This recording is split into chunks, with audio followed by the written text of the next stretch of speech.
આજના જમાનામાં કોણ તમારો ક્યારે ફાયદો ઉઠાવશે એ કહેવું ઘણું જ મુશ્કેલ બની ગયું છે। આ હું એમ જ નથી કહી રહી, પરંતુ જામનગરમાં બનેલી આ ઘટના તમે સાંભળશો તો ચોંકી જશો। અહીં એક સ્ત્રી મિત્રએ વેપારીને ખવડાવેલી મીઠી ચોકલેટનો કડવો અનુભવ થયો છે।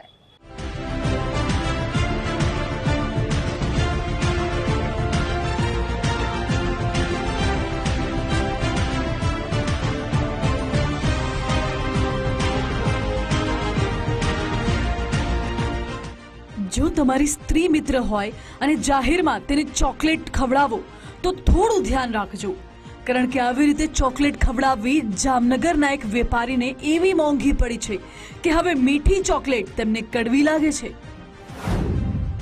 જામનગરમાં વેપારી સાથે બ્લેકમેલિંગનો ખેલ। સ્ત્રી મિત્રને ચોકલેટ ખવડાવી વેપારીને પડી ભારે। દુકાનદારે બ્લેકમેલ કરી પડાવ્યા રૂપિયા। જામનગરના સુભાષ માર્કેટમાં ડ્રાય ફ્રૂટ્સ અને ચોકલેટની દુકાન આવેલી છે। આ દુકાનમાં વેપારી તેમની સ્ત્રી મિત્ર સાથે ગયા હતા। ચોકલેટ ખરીદી એકબીજાને ખવડાવી, બસ એ પછી શું, દુકાનદાર અને તેના મિત્રએ વેપારીને બ્લેકમેલિંગ કરવાનું શરૂ કર્યું। પહેલા 50,000 રૂપિયા પડાવ્યા, ત્યારબાદ બીજા 1 લાખ રૂપિયાની માંગણી કરતા જ વાત પોલીસ સ્ટેશન સુધી પહોંચી। વેપારીની ફરિયાદના આધારે પોલીસે દુકાન માલિક અબ્દુલ સત્તાર ઉર્ફે અબુ લાખાણી અને તેના મિત્ર સમીર રાવકડાની ધરપકડ કરી છે। ફરિયાદી છે એમની સાથે ભારતીય ન્યાય સંહિતાની કલમ 308(2), 308(4), 356(2), 352 અને 3(5) મુજબના જે ગુનો દાખલ થયેલો છે, તેમાં ફરિયાદની વિગત એ રીતે છે કે જે આ ફરિયાદી છે તેમના મિત્ર સાથે એક દુકાનમાં અગાઉ થોડા સમય પહેલા ગયેલા હતા અને ત્યાંના જે સીસીટીવી ફૂટેજના કેમેરા છે એ કેમેરા દ્વારા એના જે ફૂટેજ દ્વારા જે દુકાનવાળા ભાઈ છે એમના દ્વારા આ જે વ્યક્તિ ફરિયાદી છે એને બ્લેકમેલ કરી અને એમની પાસેથી બળજબરીથી પૈસા કઢાવી લેવા બાબતની ફરિયાદ દાખલ કરવામાં આવી છે। જેમાં મિત્ર સાથે ચોકલેટની દુકાનમાં ગયા હતા વેપારી। સીસીટીવીના આધારે વેપારીને કરાયા બ્લેકમેલ। પોલીસના કહેવા મુજબ આરોપી અબ્દુલ સત્તારની સુભાષ માર્કેટમાં 5 સ્ટાર નામની દુકાન આવેલી છે। ફરિયાદી વેપારી આરોપીની દુકાનમાં સ્ત્રી મિત્ર સાથે ગયા હતા।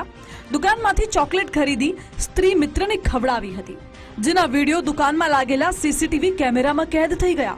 આરોપી દુકાન માલિકે ફરિયાદી વેપારી પાસે ગયું, વેપારીનો સ્ત્રી મિત્રને ચોકલેટ ખવડાવતો વિડીયો વાયરલ કરવાની ધમકી આપી અને 50,000 રૂપિયા માંગ્યા।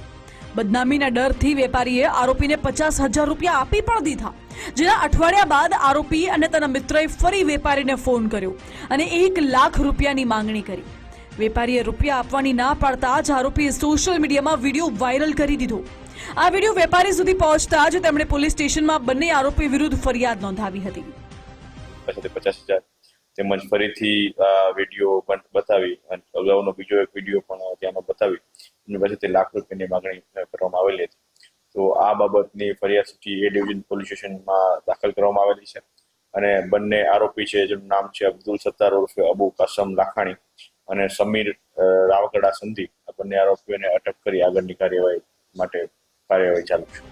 વેપારીને બદનામ કરવાનું કહી બ્લેકમેલ કરી રૂપિયા પડાવનાર દુકાનદાર અને તેના મિત્રની ધરપકડ તો કરી લેવામાં આવી છે, પરંતુ ફરિયાદી વેપારી સિવાય આરોપીઓએ આવી રીતે અન્ય કોઈને બ્લેકમેલિંગ કરીને રૂપિયા પડાવ્યા છે કે કેમ તે બાબતે પોલીસ તપાસ કરી રહી છે। ત્યારે જામનગરના વેપારી સાથે બનેલી આ ઘટના અને સ્ત્રી મિત્રને ચોકલેટ ખવડાવતા વિડીયોથી જામનગરમાં ચકચાર મચી ગઈ છે। નથુ આહિર, ગુજરાત ફર્સ્ટ, જામનગર।